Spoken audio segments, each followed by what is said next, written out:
बिस्मिल्लाहिर्रहमानिर्रहीम। आप देख रहे हैं मीडिया पॉइंट 071। इस वक्त मैं मौजूद हूँ एसएसपी ऑफ़िस के बाहर, जहाँ पर मीरानी बरादरी के अफराद मुबैना तौर पर भत्ता ना देने पर तशद्दुद के ख़िलाफ़ एहतजाज कर रहे हैं।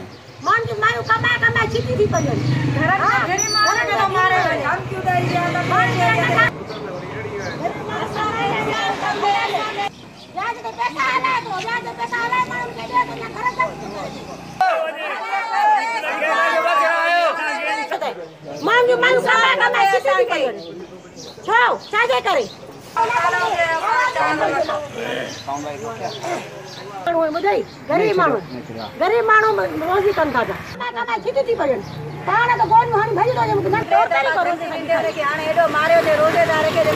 बदमाश आदमी आकर एक बंदे ने सारे इलाके को जो है ना वो तबाही के निशाने पे खड़ा किया है। हमारा मुतालबा यही है कि इसको गिरफ्तार फौरी किया जाए ताकि इलाके के रहवासियों को कुछ सुकून और तहफ़्फ़ुज़ मिले। हमारा एसएसपी साहब से अपील है, हम एसएसपी साहब के बाहर खड़े हैं, खुदारा हमारी मदद कीजिए।